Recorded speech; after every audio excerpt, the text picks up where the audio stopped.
বিনয় তামাংকে বহিষ্কার করল কংগ্রেস। দল বিরোধী কাজের জন্য তাকে বহিষ্কার করা হয়েছে। কংগ্রেসে যোগ দেওয়ার 5 মাসের মধ্যেই বিনয় তামাংকে বহিষ্কার করা হলো। 6 বছরের জন্য বিনয় তামাংকে দল থেকে বহিষ্কার করল কংগ্রেস।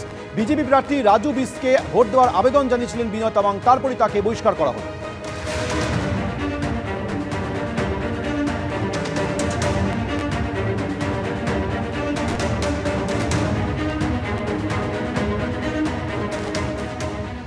जब मेरे को अभी तक को लेटर तो नहीं मिला, लेकिन ये मीडिया के थ्रू से मेरे को जानकारी मिली है और वो लेटर भी मीडिया के थ्रू ही मेरे को व्हाट्सएप में मिला है। डायरेक्टली मेरे को कम्युनिकेट नहीं किया है अभी तक।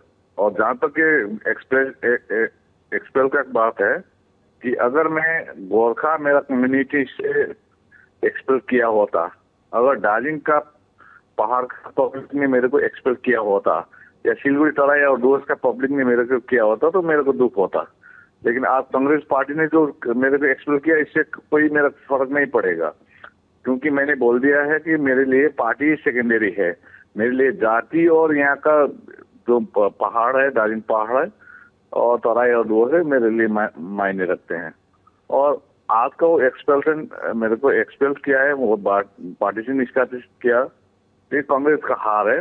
लेकिन गोरखा जाति का, पहाड़वासी का, दार्जिलिंग पहाड़वासी का, तराईवासी का, सिलगुड़ीवासी का और डोसवासी का जीत है। ये मेरा कि दार्जिलिंग पहाड़ के लिए, पहाड़ के हित के लिए और सिलगुड़ी तराई और डोस के हित के लिए और गोरखा के हित के लिए मैंने सपोर्ट किया था। इसका माने ये नहीं है कि बीजेपी में ज्वाइन करना है। कांग्रेस का तो पहले से एक कैंडिडेट दिया गया था।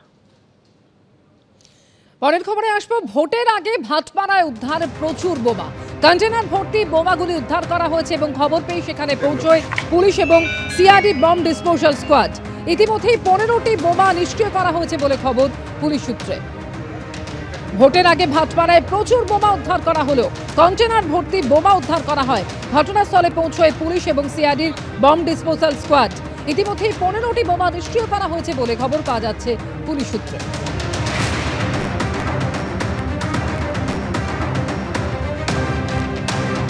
কাল থেকে আরো বাড়বে তাপমাত্রা, আর এর জেরে বেশ কয়েকটি জেলায় তাপপ্রবাহের সতর্কতা জারি করল আবহাওয়া দপ্তর।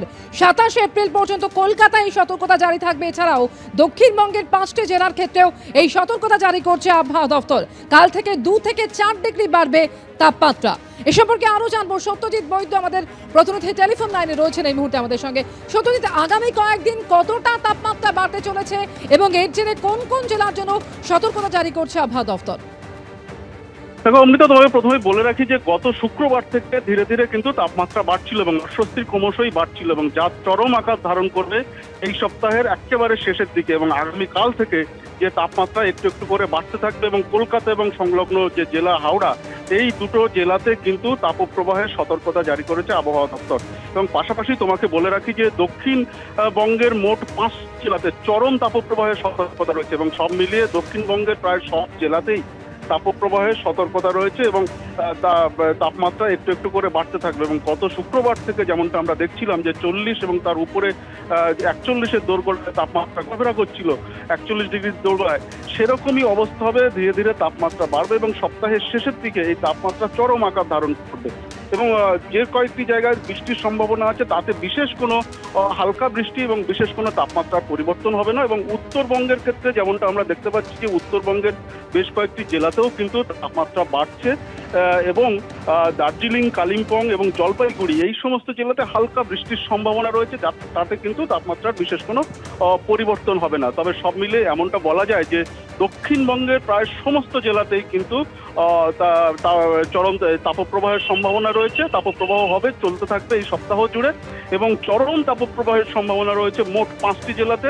এবং কলকাতা এবং হাওড়াতে আগামীকাল থেকে কিন্তু চরম আবহাওয়া দেখা যেতে পারে, তাপপ্রবাহের সম্ভাবনা রয়েছে, এমনটাই আবহাওয়া দপ্তর সূত্রে জানা যাচ্ছে। অমৃতা, ধন্যবাদ সত্যজিৎ। তাপপ্রবাহের যে পরিস্থিতি চলছে দক্ষিণবঙ্গে, খুব একটা কিছু উল্লেখযোগ্য পরিবর্তন থাকবে না আগামী এক সপ্তাহে। গতকাল বা আজকের দিনটা আংশিক মেঘলা থাকার জন্য হয়তো 2-1 জায়গায় তাপমাত্রা সামান্য একটু কম রয়েছে। পশ্চিমের জেলাগুলোতেও আংশিক মেঘলা থাকার জন্য কিছুটা কম রয়েছে তুলনামূলকভাবে টেম্পারেচারটা। এই মেঘটা কেটে গেলেই কাল থেকে আবার তাপমাত্রা আবার কিছুটা বাড়বে, ফলে তাপপ্রবাহের পরিস্থিতি আগামী এক সপ্তাহ ধরেই কন্টিনিউ করবে। 24 তারিখে তীব্র তাপপ্রবাহের স্প্রেডটা আস্তে আস্তে ধীরে ধীরে বাড়বে। পশ্চিম মেদিনীপুর, পশ্চিম বর্ধমান, বাঁকুড়া এই জেলাগুলোতেও 24 তারিখ তীব্র তাপপ্রবাহের সতর্কতা থাকছে।